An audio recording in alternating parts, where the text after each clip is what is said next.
Aldi at stores with Aldi books, and I am ready to start, filming the stacks back there. Today we're going to look at my recent fiction purchases, and tomorrow I'm going to get to my BookTube prize rankings, I promise, and then there are 3 more stacks after that, so I don't even know. What day is it? Wednesday, Thursday, Friday, Saturday. Maybe I'll be done filming the stacks by Sunday. But let's just get into this one. So, first up, the reason I wanted to film the fiction haul first is because of Caribathon. I wanted to, I've already mentioned those books I don't know how many times, but let me just share them once more. Caribathon starts tomorrow, and I am going to be reading These Ghosts Are Family by Maisie Card. So I don't really know all that much about this. I know it's a Jamaican author. And the ghost thing, so I can't quite grasp if it's a ghost as in magical realism or ghosts as in, family in your past that you don't really know about, but they're affecting people's lives in the present kind of thing. But this is a book where I think I kind of don't want to know too much. Just in general, I don't like to know too much when I start a book, but this one in particular, I think I'd like to find out as I read it. So I haven't really researched it too much, but I'm very excited to get started. And then the other one I'm for sure going to read is Wide Sargasso Sea by Jean Rhys. And this is a modern classic I've been interested in for quite some time. So I thought now is the perfect time. I didn't even realize that this was a Caribbean author. I mean, I maybe should have, but anyway, Karen told me about it, and the author is from Dominica. So yeah, to be quite honest, I didn't even know Dominica was a thing. I think it's tangled in my mind with the Dominican Republic, but that's why we read, to learn, right? So yes, this one, I know for sure that it is about, I don't want to spoil anything for any of you, but the woman in the attic. So I don't know if it's intended to be a companion novel to Jane Eyre, or if it's kind of almost a treatise about the racism in Jane Eyre. But I will come to those conclusions after I read it. I'm sure I will figure it out, but I've heard great things. So yeah, I'm gonna dive into that one. And speaking of the Dominican Republic, I may also read Sabers and Utopia by Mario Vargas Llosa. It's over there on my shelf. It's not a new haul, but that's the Dominican Republic. I read The Feast of the Goat earlier this year and really want to read more of his work and more about the Dominican Republic in general. I'm very interested, but I'm getting distracted. On with the book haul. So then I also want to read sooner. I don't want to wait till the last day again, but the last day of the month is Indie Press Project Day. And this month we're doing Grey Wolf Press. If you have any of those on your shelf, read them and post a video on the last day of the month. So for Indie Press Project this month, I'm reading She Would Be King by Wayetu Moore. So Patrice and Lindsay finished this last month, and they were both gushing about it. So I decided to dive right in, and I actually already owned it, and serendipitously it fit in with this month's choice. But I just yesterday found out that our author has a memoir that just came out, I think this week or maybe last week, but it's called The Dragons, the Giant, the Women. And it's about her flight from Liberia during the first Liberian Civil War and her growing up in Texas as an immigrant. So that sounds like definitely my kind of read. So I'm excited to get to this one and her memoir very soon. I think you'll see that in an upcoming book haul. Actually, I know you will. You'll see it in my June book haul because I'm going to buy it this month and read it this month for the Indie Press Project at the end of the month, and then act like I hauled it in June, because that's what I do. That's what I do. But the math is working for me, people. I don't know if you watched my TBR talk, but my TBR was down last month, so it's working. My system's working.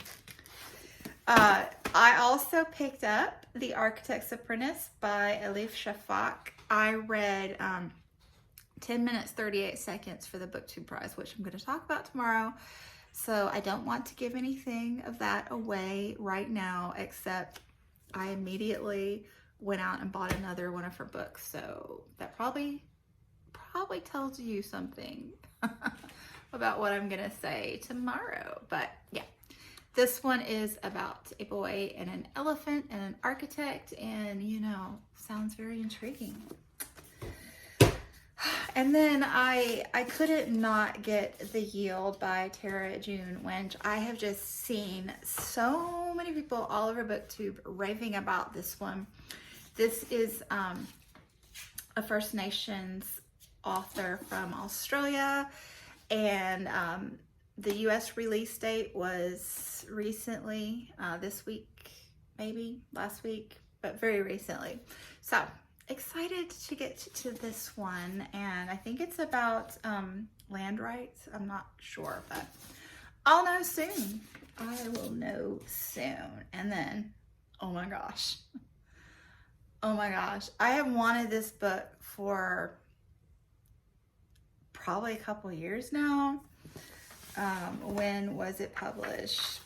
But you know, I don't let myself buy a bunch of fantasy books if I have a bunch on my shelf already, because you know, I don't 2018, yeah, a couple years, because I don't read them. Like, I like them a lot, but I don't read them all the time. So I try to read some of the ones I have before I buy a bunch more. But yeah, I just finished the I don't know, V.E. Schwab series. You know the one. You know the one. So I let myself get this one, and I started it on audiobook, and holy Hannah, is it good. The Poppy War by R.F. Kuang. It is not YA, as people have said, and it is dark, as people have said. There are definite trigger warnings for things like self-harm, and you know, I'm about a third of the way through maybe, so I'm sure there are other dark things coming. Trust me, I believe there are. But I am enjoying this.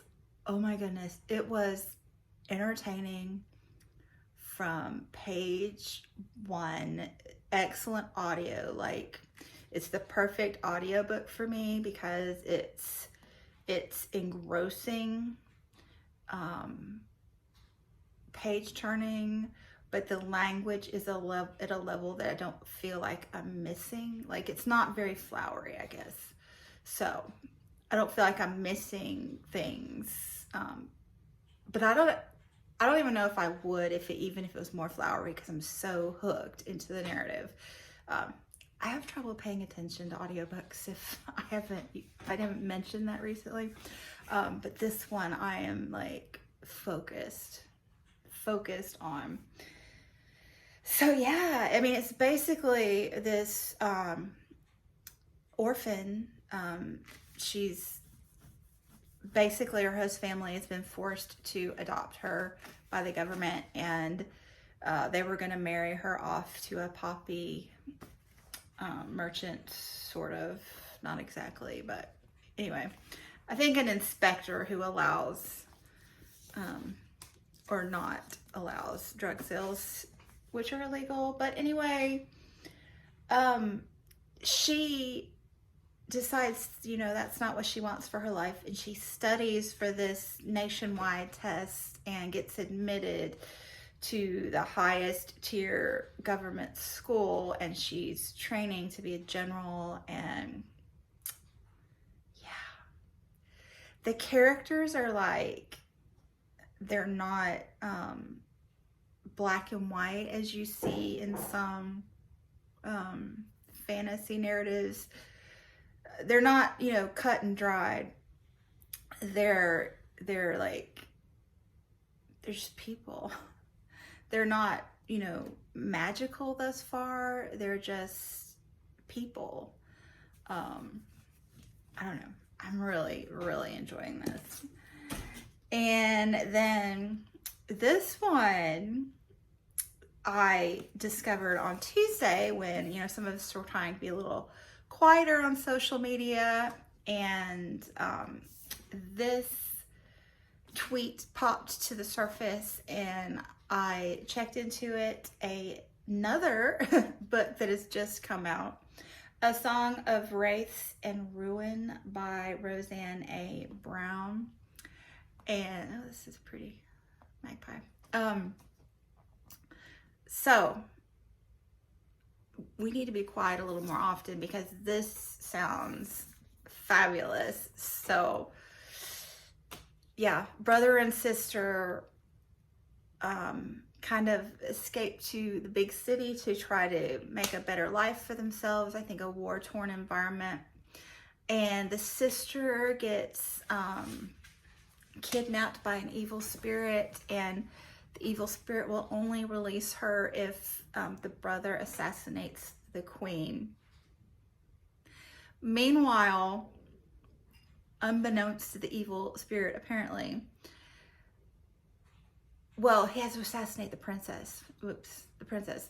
Meanwhile, the queen has been assassinated, and the princess is having a hard time holding on to the court. There's mutiny. And she decides she needs to resurrect her mother. And to do that, she needs to have the beating heart of a king. So she comes up with this competition, and the winner gets to marry her. You can see where this is going. And so the two meet and basically are trying to kill each other and fall in love, and like, yeah, I'm here for that. So I don't know, like, when I finish this, do I go straight to this, or am I gonna need to read number 2 immediately? The choices, but it's a good place to be, right? Too many good books to read. I'm here for it. Anyway, thanks so much for watching, and I will be back soon, like tomorrow. Bye.